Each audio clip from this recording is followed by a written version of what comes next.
YouTube channel. चलिए 70th JPSC में काफ़ी क्रीम पोस्ट आए हैं। काफ़ी क्रीम पोस्ट आने के बाद का 200 है तकरीबन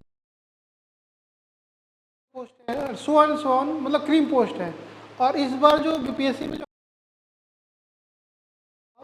कि मोर देन 6 लाख होगा, मोर देन मिनिमम, इससे कम नहीं होने वाला है। इसलिए बिल्कुल ही कंपटीशन टफ है इस बार बीपीएससी में, और आपको उसी हिसाब से तैयारी भी करना होगा। क्योंकि होता क्या है, इस बार जब पोस्ट अच्छे आते हैं तो बहुत से जो कैंडिडेट जो होते हैं, जो क्वालिफाइड कैंडिडेट हैं, फॉर एग्जांपल कोई प्रीवियस बीपीएससी में क्वालिफाई कर गए हैं, वो इस बार भी फॉर्म में फिलअप करेंगे।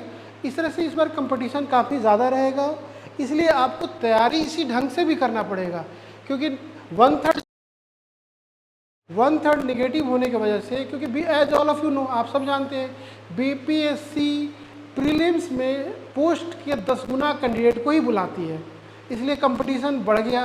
और इस बार क्या होगा आपका कि अप्रॉक्स अभी फिलहाल न्यूज़पेपर के हिसाब से 1200 पोस्ट हैं, तो मान के चलो आपके 15,000 के आसपास बच्चे क्वालिफाई करेंगे।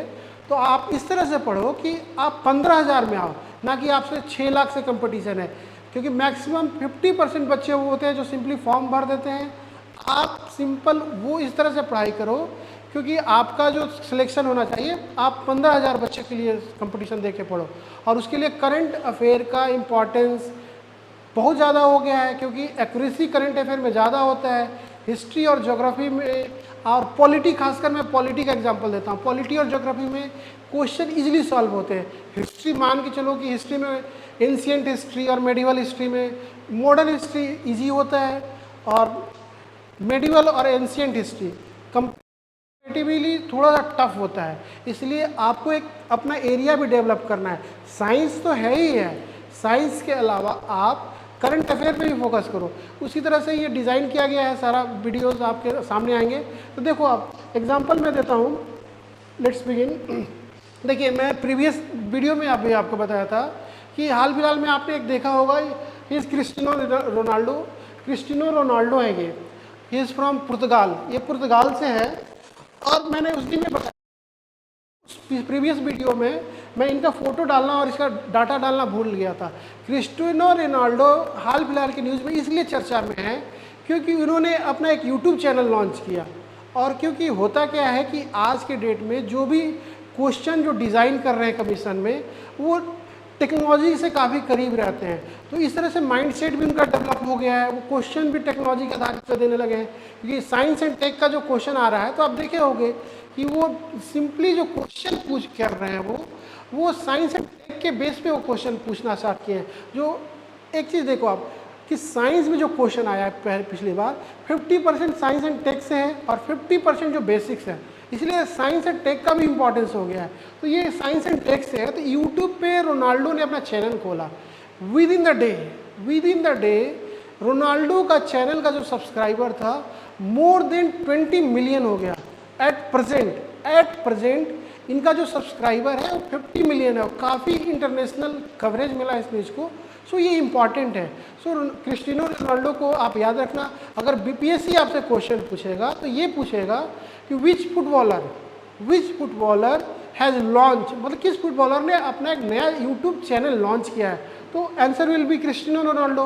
लेकिन एक चीज़ और हुआ है कि इनके देखा देखी बहुत सारे यूट्यूबर फुटबॉलर ने, लेकिन वो उतना इम्पोर्टेंट नहीं है, ये ज़्यादा इम्पोर्टेंट है क्योंकि इन्होंने पहला इनिशिएटिव लिया था और ये चैनल काफ़ी ग्रो किया, इसलिए न्यूज़ में है। ओके, नेक्स्ट न्यूज़ पे चलते हैं। देखो आप,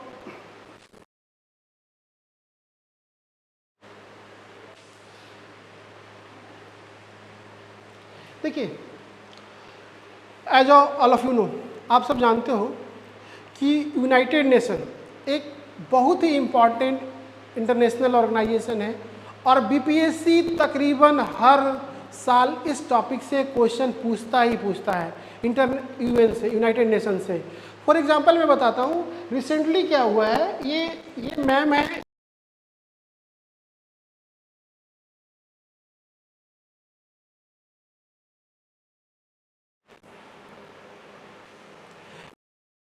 रुचिरा कंबोज है, कंबोज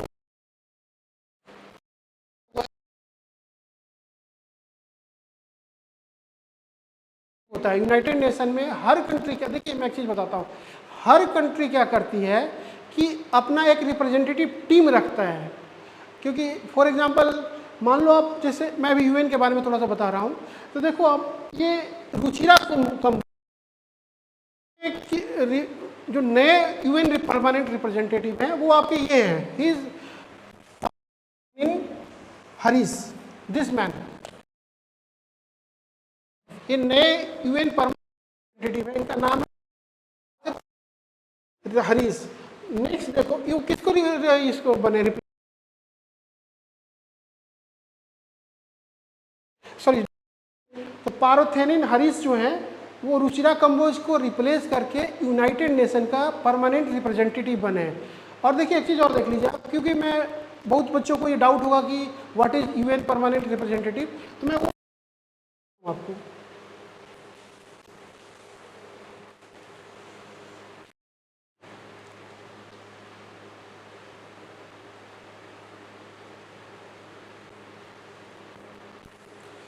चलिए ओके। देखिए आप लोग न्यूज़ में देखते होंगे कि हर सितंबर अक्टूबर के आसपास यूनाइटेड नेशन में एक बहुत बड़ा सेरेमनी होता है, उसको बोला जाता है जनरल असेंबली सेरेमनी होता है आपका, ठीक है, सेशन बोला जाता है, सेरेमनी नहीं बोला, सेशन होता है। उसमें डिफरेंट डिफरेंट हेड्स जाते हैं। फॉर एग्जांपल इंडिया की तरफ से देखोगे जब कभी प्राइम मिनिस्टर उसको संबोधित करते हैं, जब कभी एस जयशंकर करते हैं, डिफरेंट करते हैं। वहाँ पे उस सेशन में वो स्पेशल सेशन होता है, उसमें ये नहीं है कि डे बाय डे, जैसे आप देखे होंगे कि यूनाइटेड नेशन में बहुत सारे रिजोल्यूशन आते हैं। फॉर एग्जांपल मैं बताता हूँ, जैसे अभी रसिया और यूक्रेन का कन्फ्लिक्ट हो रहा है और इजराइल और फिलिस्तीन का कन्फ्लिक्ट हो रहा है, तो जरूर देखते हो कि पर डे कोई ना कोई रेजोल्यूशन आता है। तो उस रेजोल्यूशन को इंडिया की तरफ से, इंडिया एज ए मेंबर है, फाउंडिंग मेंबर है, तो इंडिया की तरफ से कोई ना कोई देखना चाहिए। ऐसा नहीं है ना कि हर रोज उठ के प्रधानमंत्री और जयशंकर साहब ही रोज जाएंगे। तो फिर क्या होता है कि उस डे बाय डे जो ऑफिस होता है उसमें इंडिया की तरफ से एक टीम होता है UN permanent representative of a country. तो फॉर एग्जांपल मैंने आपको क्या बताया आपको कि रुचिरा कंबोज को जो रिप्लेस करके बने हैं वो तो एक क्वेश्चन इस पे हो सकता है, बीपीएससी आजकल ट्रिकी क्वेश्चन पूछना स्टार्ट किया है, तो हो सकता है आपसे पूछे वो कि हरीश साहब यूएन परमानेंट रिप्रेजेंटेटिव बनने से पहले वो थे, एम्बेसडर फ्रॉम जर्मनी, वो जर्मनी से थे, को रिप्रेजेंट करते थे, और उनका जो नया कार्यकाल है वो अब स्टार्ट होगा as a UN permanent representative. Moral of the story, आप सिंपली नाम याद रखना, और यूएन परमानेंट रिप्रेजेंटेटिव पेपर में नहीं आएगा, मैं समझाने के लिए बोल दिया था। ठीक है, अब एक चीज और बताता हूँ, जैसे आप यूनाइटेड नेशन का मैं थोड़ा सा डिटेल बताता हूँ। यूनाइटेड नेशन में देखोगे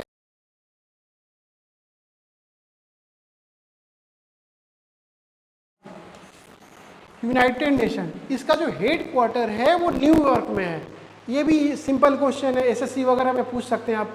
इनका हेड क्वार्टर जो है न्यूयॉर्क में है। और एक चीज और बताता हूँ, यूनाइटेड नेशन बिफोर 90 जाना जाता था, आफ्टर द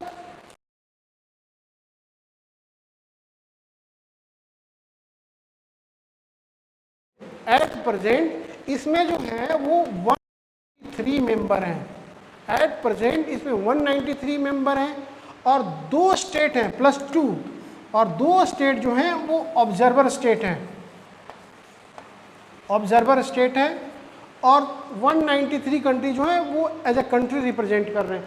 आपके लिए एक सवाल देता हूँ कि who is latest member of United nation. ये क्वेश्चन ऑलरेडी बीपीएससी पूछ चुका है, इसलिए परेशान मत होइए। और एक और सवाल है आपसे कि what is difference between ambassador and high commissioner. आप कमेंट सेक्शन में बताइए कि what is difference between commissioner, high commissioner and ambassador. जैसे मैंने अभी दिखाया ना, जो हरीश साहब थे वो एम्बेसडर टू द जर्मनी थे, क्योंकि जनरली होता क्या है, जो यूएन परमानेंट रिप्रेजेंटेटिव होता है उसमें जनरली जो हाई एक्सपीरियंस और सीजन जो डिप्लोमेट्स होते हैं, जो एम्बेसडर हो गए, हाई कमिश्नर हो गए जहाँ कहीं किसी कंट्री का, वो इंडिया की तरफ से रिप्रेजेंट करते हैं। डिफरेंट डिफरेंट क्राइटेरिया है यूएन परमानेंट रिप्रेजेंटेटिव बनने का। फॉर एग्जांपल पाकिस्तान का एग्जांपल मैं देता हूँ।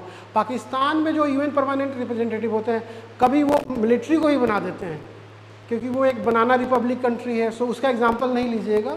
जो इंडिया के यूएन परमानेंट रिप्रेजेंटेटिव होते हैं वो सिंपली हाई जो डिप्लोमेट्स होते हैं, जो फॉरेन सर्विस से आते हैं जनरली, वही बनते हैं। ओके, दिस इज द, आप याद रखना कि पार्वथनीन हरीश साहब जो है नया इंडिया के जो है टू यूएन है। ओके, नेक्स्ट देखते हैं।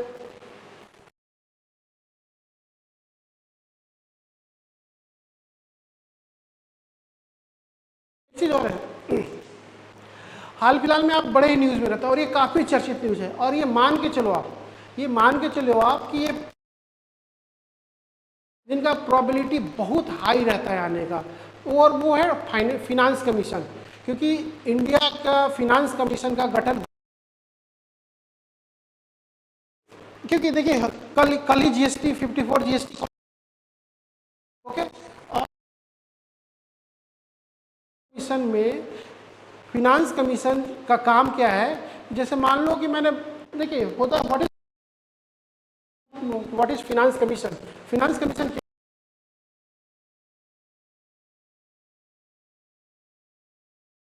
का मतलब ये है,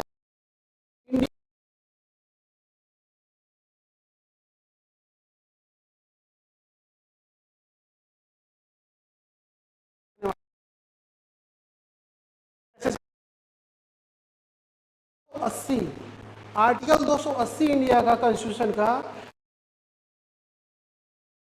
पार्लियामेंट प्रेसिडेंट को, आर्टिकल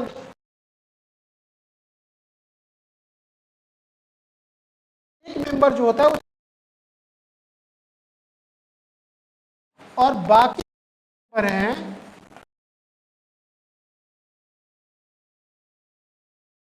वो जज होने का होना चाहिए। फर्स्ट जो है वो आपके जज हो,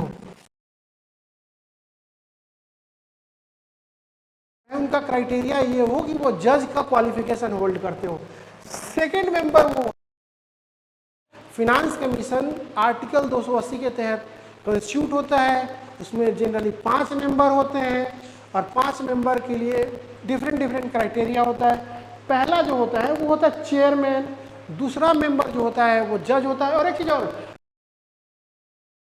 बॉडी है। काजी जुडिशियल बॉडी का मतलब होता है कि ये कुछ कुछ कोर्ट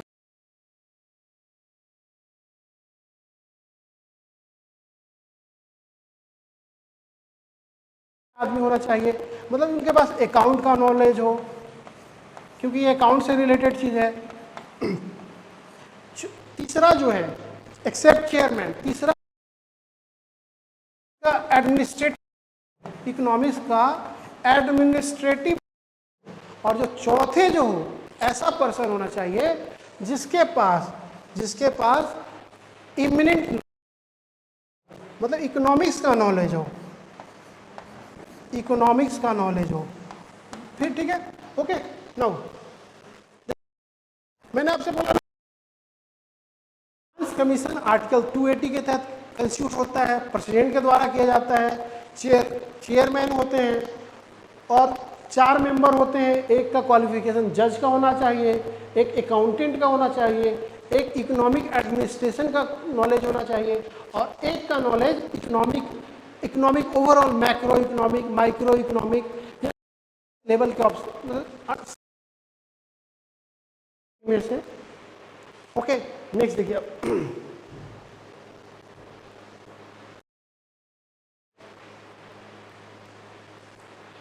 देखिए आप, मैंने आपको बताया कि 16, देखिए आप बीपीएससी किस तरह का क्वेश्चन पूछता है।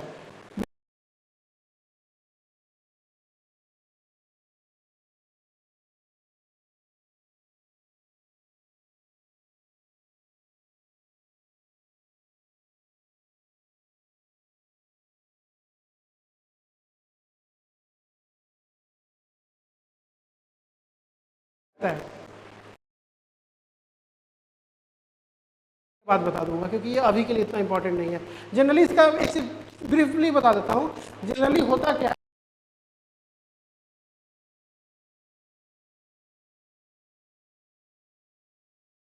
एज अ टैक्स और डिफरेंट डिफरेंट, तो कितना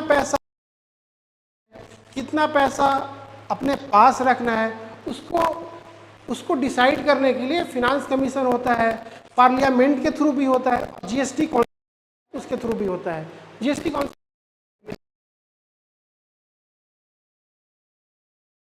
क्योंकि उसका आगे जरूरत है थोड़ा सा। फाइनेंस कमीशन था, तो 14th ऑफ फाइनेंस कमीशन में आपका जो हॉरिजेंटल डिस्ट्रीब्यूशन होता है, हॉरिजेंटल डिस्ट्रीब्यूशन जो होता है वो 41% किया था और प्लस 1% था आपका 15 फाइनेंस कमीशन में। 1% जो था वो आप बाकी 41% जो था वो था आपका अदर स्टेट्स के लिए।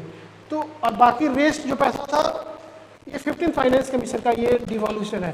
जैसे 100 रुपया सेंटर के पास आया तो 41 रुपया स्टेट के बीच डिवाइड होंगे और एक रुपया जो था वो कश्मीर पे जा रहा था और बाकी जो था आपका 58 सेंटर देखते हो ना, सेंटर बहुत सारे प्रोग्राम चलाती है। फॉर एग्जांपल मान लो प्रधानमंत्री की सम्मान योजना इस तरह का चलाती है, तो उसमें वो बाकी चला जाता है। ओके, तो जैसे ये बीपीएससी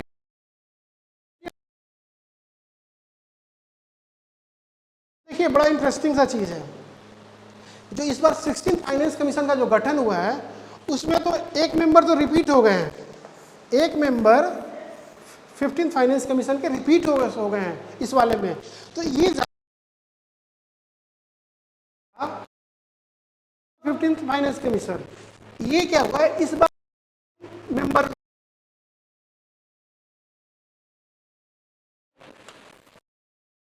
ये भी थे, ये नहीं थे।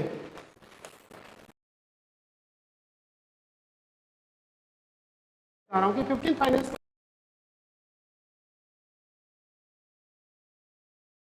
भी जो है वो गवर्नमेंट का न्यूज़पेपर है, press information bureau. Press information bureau का न्यूज़ है, मैं इसलिए लाया हूं कि देखिए हुआ क्या है कि हाल फिलहाल में परसों का ही न्यूज़ है, ने आवाज़ उठाया है कि हम लोगों को ज़्यादा जो टैक्स कलेक्शन में हम ज़्यादा हैं लेकिन हमको पैसा नहीं मिलता है, इसलिए केरला ने इसको आवाज़ उठाया था, तो ये हाईलाइटेड हो गया था। देखो अब तो 31 on this particular day 16 finance commission को कंस्टिट्यूट कर दिया है सेंट्रल गवर्नमेंट प्रेसिडेंट के थ्रू। ओके, और जो उसमें नए नए मेंबर हैं वो ये हैं मेंबर, मैंने बताया था ना आपको कि अजय नारायण झा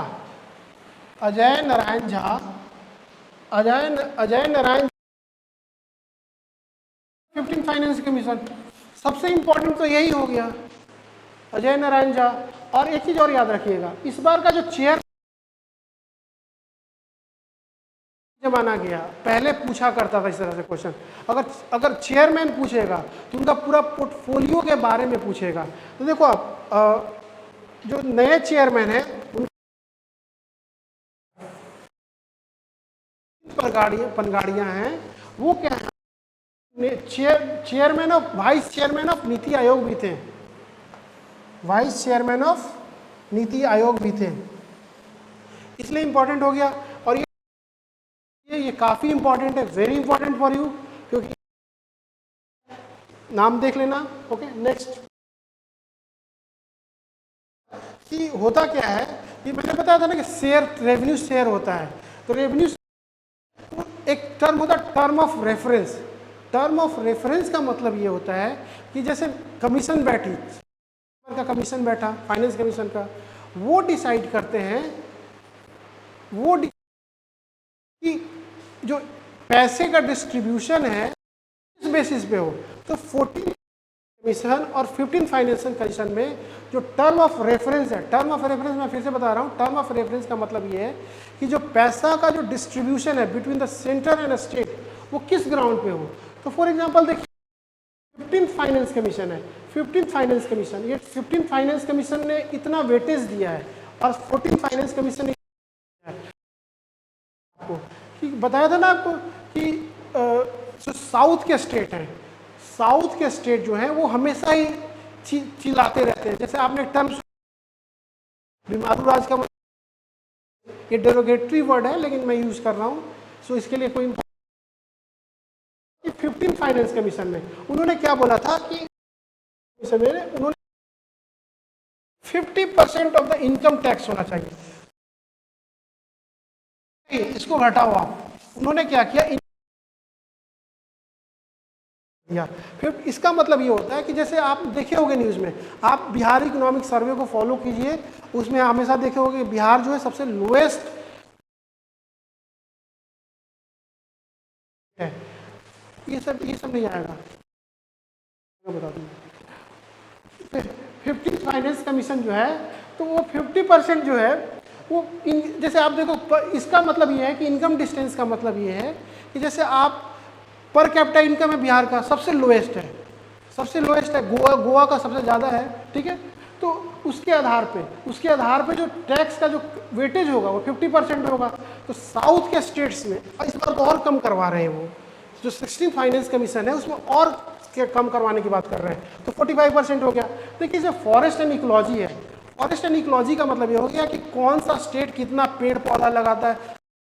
कि रोड पे आते हैं तो देखते हो सब हर जगह पेड़ पौधा लगाना स्टार्ट हुआ है, सरकार क्यों रही है इसकी क्लियर है। पहले कितना था, 3.5 जीका के थ्रू कोई पेड़ लगवा रहा है, कोई सोशल सीसीएस, चलिए वो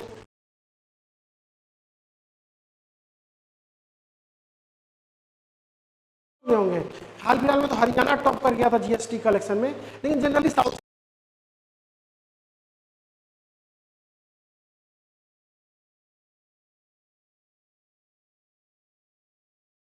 की जो स्टेट थी वो टैक्स कलेक्शन ज्यादा, लेकिन बिहार इनमें नहीं। के स्टेट 15th फाइनेंस कमीशन में क्या किया, उन्होंने बोला कि नहीं ऐसा नहीं चलेगा, अब इसको भी आप काउंट करो, जो शेयर में है उसको भी काउंट करो। और एक चीज और देखिएगा, एरिया विजुअल रखा है, ज्योग्राफी में पढ़ते हो सबसे बड़ा स्टेट कौन है, राजस्थान है ना भी राजस्थान, मरा मुआ जगह जगू कभी ऐसे कुछ बनता है ना, कुछ ऐसे, ओके। तो देखो अब एरिया है, तो एरिया 15% है, एरिया के आधार पे भी पैसा मिलता है, जो टैक्स का टोटल शेयरिंग होता है, तो वो 15% ही रखा है। लेकिन बढ़ा कहाँ है, फॉरेस्ट एंड इकोलॉजी में। बिहार गवर्नमेंट बहुत सारे प्रोग्राम चलाती है, एक प्रोग्राम था जो यूपीएससी में आया भी था, राइट नाउ फॉरगेट, मैं भूल गया हूँ, ओके। ये था वो पेड़ वोड़ लगाने, और देखो रोड पे पेड़ ज़्यादा लगते हैं, वो इसीलिए लगते हैं। और देखिए एक टैक्स का, इसीलिए नया चीज और देखिए, जो साउथ का स्टेट का सबसे बड़ा प्रॉब्लम,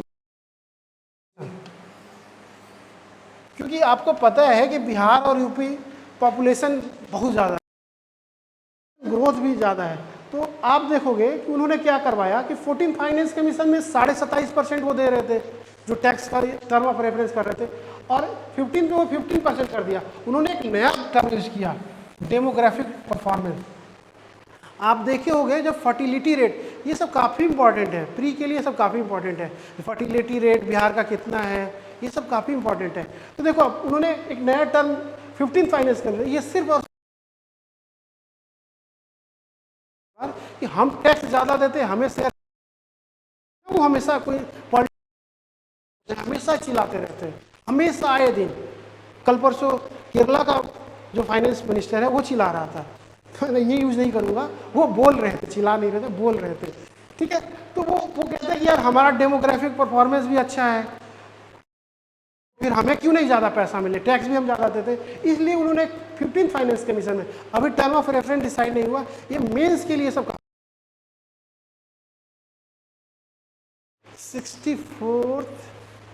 65th में आ चुका है क्वेश्चन, दिस क्वेश्चन 65th में आया कि डिफाइन टर्म, वो आया हुआ क्वेश्चन है, ओके। नेक्स्ट देखते हैं। और देखो हाँ एक चीज़ और है जो इंपॉर्टेंट है, जैसे मैंने बोला ना कि सेंटर से, जैसे देखो आप, मैंने बोला एग्जाम्पल दिया था कि 100 रुपये का एग्जाम्पल दिया था मैं, तो 100 रुपये में बोला था ना कि कुछ कुछ 100 रुपये में कुछ कुछ सेंट्रल गवर्नमेंट डिसाइड करती है कि 41 रुपया स्टेट को मिलेगा। तो देखो ये बिहार के बजट में 2-3 चीज़ें इंपॉर्टेंट है। पहला एक चीज इंपॉर्टेंट है, देखो इसमें लिखा हुआ ना केंद्र करों में राज का हिस्सा, और केंद्र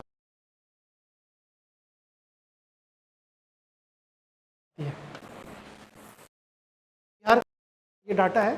और देखिए आप जो इंपॉर्टेंट है आपके लिए वो इंपॉर्टेंट ये है, मुझे फिस्कल डेफिसिट होगा, और अगर 10-5 पेपर दीजिएगा बिहार रिलेटेड तो ये आ जाएगा। डेफिसिट है बिहार का वो है 2.98, ये आप लिख लीजिएगा, इंपॉर्टेंट आप। नेक्स्ट देखें,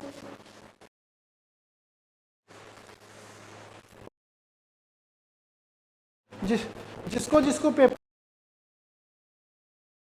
मान के चलो कि पुतिन से कहाँ रहते हैं पुतिन, पिछले बार जो क्वेश्चन आया था पूछा था व्हाइट हाउस,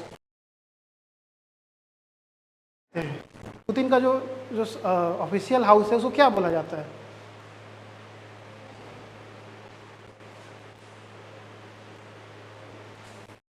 का जो ऑफिशियल हाउस है उसको क्रेमलिन बोला जाता है, क्रेमलिन, ठीक है। क्योंकि क्रेमलिन पे देखे होगे हाल परसों 15 दिन पहले रॉकेट से यूक्रेन ने हमला किया ड्रोन से, इसलिए इंपॉर्टेंट है।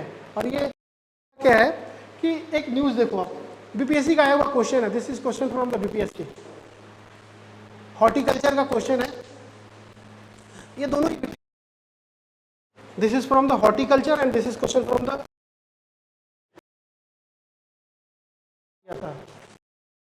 क्वेश्चन है, पूछा है जरा क्वेश्चन है, देखो अब आई डोंट क्या हो, आप लोग में क्या कितने लोग जानते हो, आईसीसी का मतलब होता है इंटरनेशनल क्रिमिनल कोर्ट, ठीक है। इसका सीट जो है वो है सब बीपीएससी के स्टूडेंट हो, तो आईसीसी का मतलब होता है इंटरनेशनल क्रिमिनल कोर्ट। ये क्वेश्चन बीपीएससी 16 हॉर्टिकल्चर में क्वेश्चन आया था। क्वेश्चन देखिए क्या है, क्वेश्चन उन्होंने पूछा है कि आईसीसी ने किसके खिलाफ अरेस्ट वारंट जारी किया था, this is the question, okay. एक क्वेश्चन ये, दूसरा क्वेश्चन ये क्वेश्चन है, पूछा है आप लोग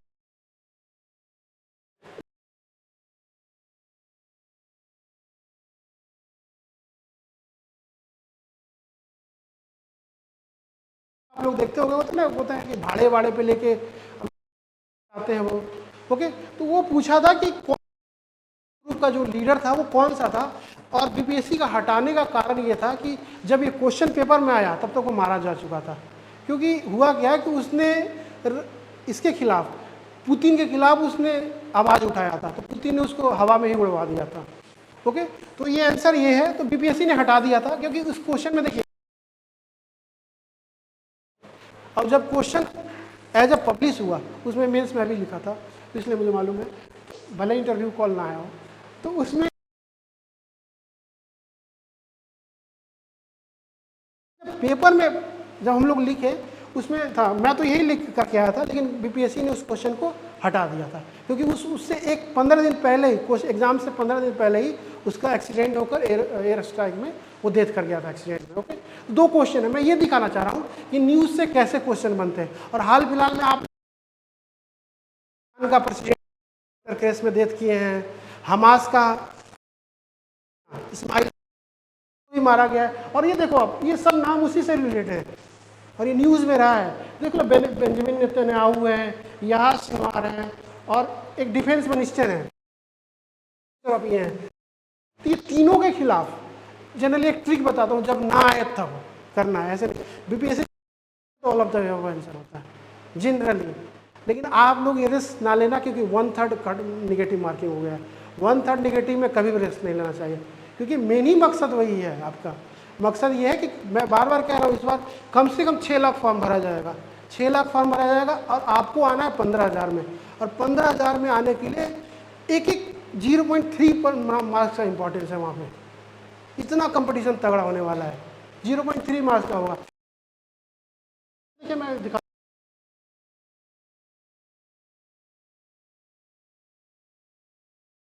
देखिए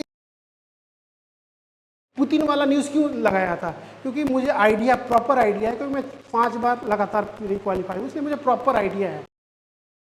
पूछते हैं, देखिए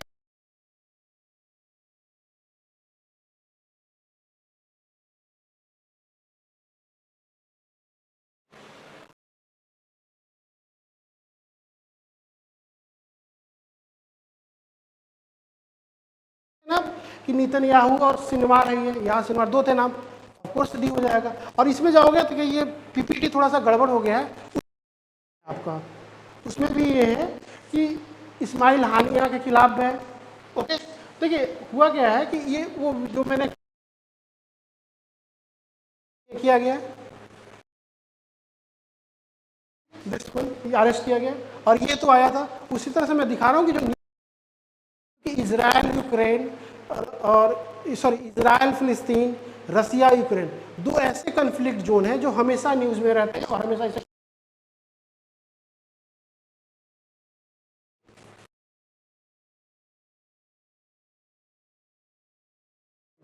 all of you.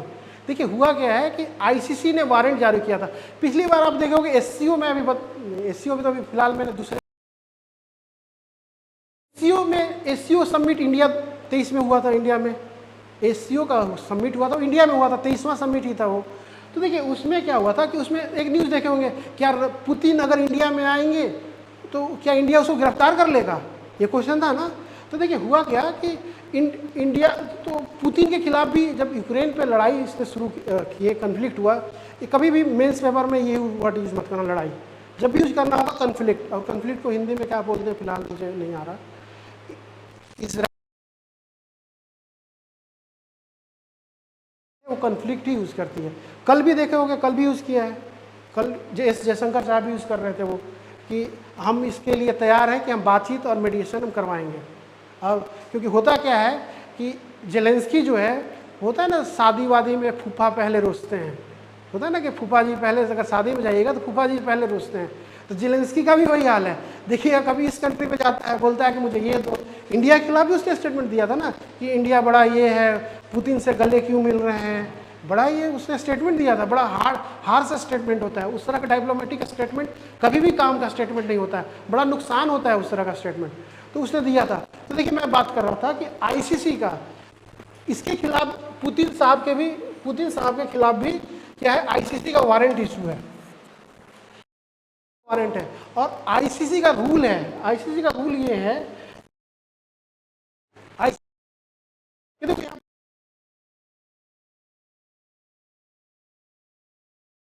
Last night Mongolia को गए तो देखिए आप लिखा हुआ it is the first time, ये इंपॉर्टेंट है आपका, दिस वन, ये इंपॉर्टेंट है, first time, it is the first time member country, ICC member country में, किसी आईसीसी मेंबर कंट्री में गए, लेकिन मंगोलिया ने उनको गिरफ्तार नहीं किया है।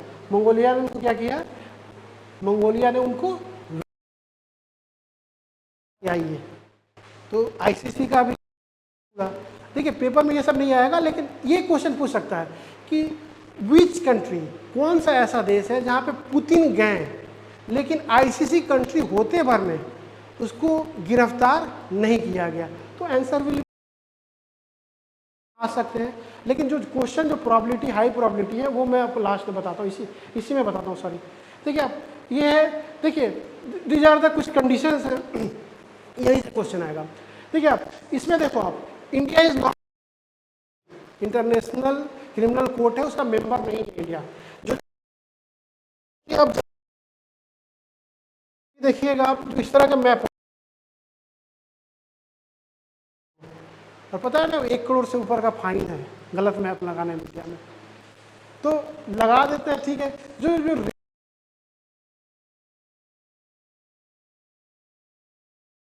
ये मंगोलिया आपका, ये मंगोलिया जो है आपका वो आईसीसी का मेंबर है, लेकिन पुतिन को उसने गिरफ्तार नहीं किया।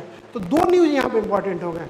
एक तो पहला कि किस कंट्री ने पुतिन को गिरफ्तार नहीं किया, अपने आप में आईसीसी इंपॉर्टेंट हो गया। पूछेगा कब स्टैब्लिश हुआ था, इसका कहाँ पे हेड क्वार्टर है, और हेड क्वार्टर नहीं होता, इसका सीट बोला जाता है। सीट का मतलब होता है जैसे बोलते हैं ना सुप्रीम कोर्ट का सीट जो है वो कहाँ है, न्यू दिल्ली है, तो क्योंकि आईसीसी है ये, तो इसलिए इसका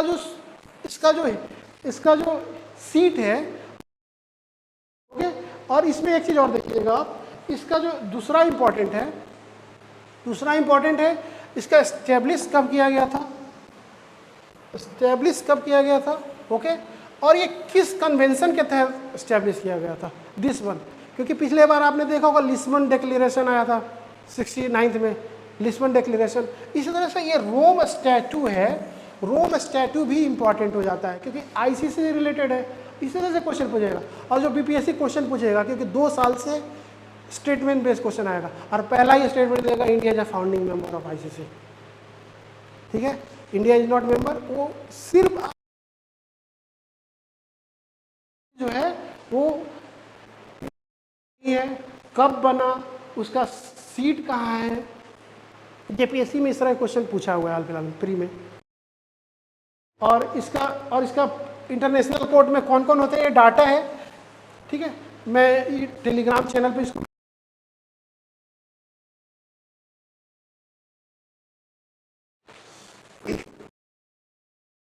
दिस इज वेरी इंपॉर्टेंट।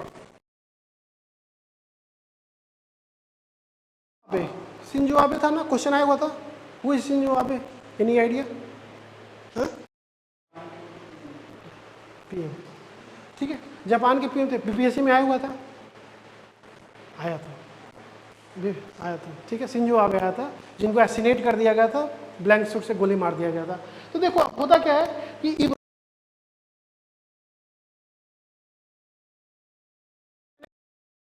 आपको मारा नहीं गया कि दोनों में कब रहिएगा। इसमें देखो आप, ये क्वेश्चन डायरेक्ट पूछेगा प्रेसिडेंट कि कौन ईरान का नेता थे जिसको हेलीकॉप्टर क्रैश में डेथ किए हाल फिलहाल में रिसेंट, तो याद रखना। तो आप उसी तरह से क्या है आपका, उसी तरह से देखो आप, जैसे था ना आपका इस्माइल हानिया, क्योंकि आपको टेक्नोलॉजी माना जाता है। उसने क्या किया कि वहाँ के एक सेरेमनी में गए थे, वो प्रेसिडेंट ओथ सेरेमनी में,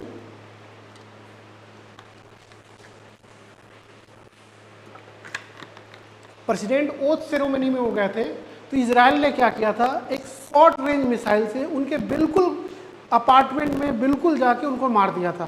तो इसलिए मैं कहता हूँ इंपॉर्टेंट है, ये दोनों इंपॉर्टेंट है। और याद रखना ये उन क्वेश्चनों में से है जो 70 to 80% चांस रहता है कि बीपीएससी पूछ लेता है। One is Ebrahim Raisi, another is Ismail Haniyeh. Next देखो,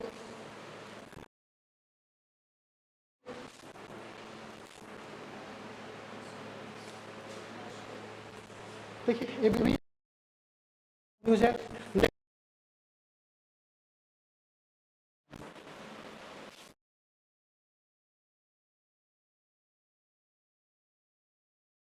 यहाँ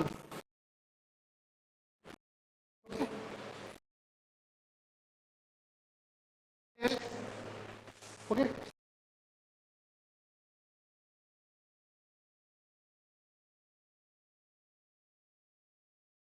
देखिए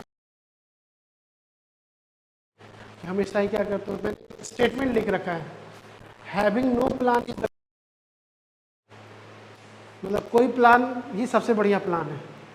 रोज क्या करते हो, कोचिंग वाले क्या देते हैं, मॉड्यूल देते हैं आपको कि 70 दिन का प्लान क्या होना चाहिए। आज हिस्ट्री पढ़ें, आज ज्योग्राफी पढ़ें, ठीक है। होता है कभी?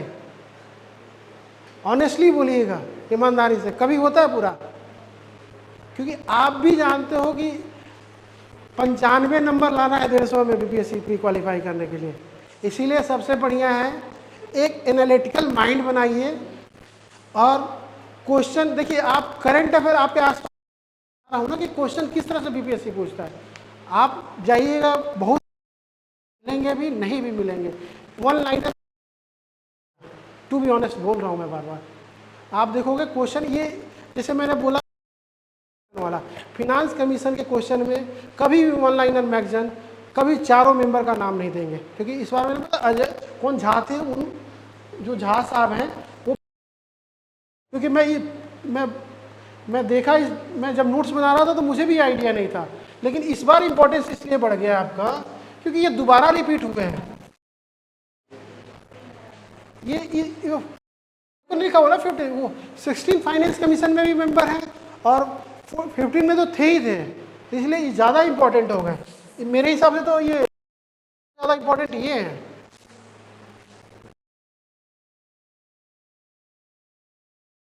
कि एनालिसिस करना सीखिए, क्योंकि वो 2-3 वीडियो मैंने और वीडियो अपलोड किया यूट्यूब पे, तो उसमें मैंने डाला हुआ है। तो देखो आप, जैसे मैंने लिखा ना कि having no plan is the, दिया जाएगा उससे कोई फर्क नहीं पड़ेगा। तो देखो आप, एफिल टावर एग्जाम्पल है, मुझे किसी ने सुबह सुबह भेजा तो मैं भी उस पर चिपका दिया हूँ, टू बी ऑनेस्ट। ठीक है, एफिल टावर, जब एफिल टावर बना था तो उसका कोई प्लान नहीं था, बस इसको खड़ा कर दिया गया था कि इंडस्ट्रियल रिवॉल्यूशन का एज अ सिंबल यूज़ किया गया था, इंडस्ट्रियल रिवॉल्यूशन का सिंबल यूज़ किया गया था। और देखो आप, इंडस्ट्रियल रिवॉल्यूशन का सिंबल यूज़ किया गया था और ये डिसाइड किया गया था कि 20 साल के अंदर इसको क्या करना है, इसको ख़त्म कर देना है। पता चला कि ये जो है, ये एफिल टावर जो है वो बहुत पॉपुलर हो गया, वहाँ पे लोग जाकर टिकट ले लेके पैसा, तो फिर किसी ने, चालाक आदमी ने सोचा यार क्यों ना इसको एज अ कॉमर्शियल यूज़ किया जाए, और कॉमर्शियल यूज करते करते ये बन गया क्या आपका seventh wonder, one of the seventh wonder बन गया आपका। मैं एक चीज़ और बता दूं, जैसे देखिए मैं अभी एक चीज़ और बताता हूँ। जैसे देखो आप, होता क्या है कि जैसे आप इसको देखो, पेपर में एफिल टावर कभी नहीं आएगा। हाँ, इंडिया में भी कहीं लोगों ने एफिल टावर बना दिया है ना, अरे वैसे कॉमेडी के लिए बना दिया है। कोटा टावर मूवी आया था ना, कोटा फैक्ट्री, क्या था वो, डॉक्यूमेंट्री टाइप का था ना वो, उसमें देख, हाँ उसमें भी देखे होंगे यार, कुछ देखो तो वहाँ से तो भी सीखो कुछ।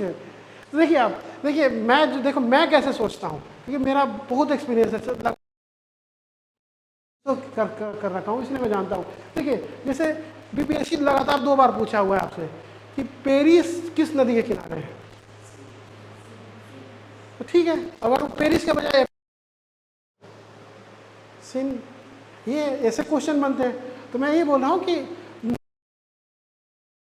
प्लान, इसको जब बनाया गया था तो उसको सिंपली बनाया गया था, लोगों ने इसको बना दिया। और यूपीआई का पहला बार यूरोपियन कंट्री में यहीं पे यूज हुआ है, एफिल टावर पे यूज हुआ है।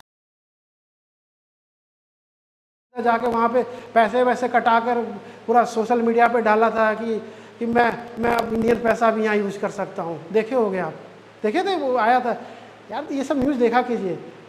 ये सब यही सब बीपीएससी पूछती है, क्योंकि मास्टर साहब भी बैठे हैं जो ना वहाँ क्वेश्चन सेट करने के लिए, वो भी टेक्नोलॉजी के आसपास ही रहते हैं। वो थोड़े जो है कि वो भी पता है कि कंटेंट कहाँ से आ रहा है। तो ठीक है, नेक्स्ट वीडियो में मिलते हैं और नेक्स्ट लेक्चर में मिलते हैं। Thank you.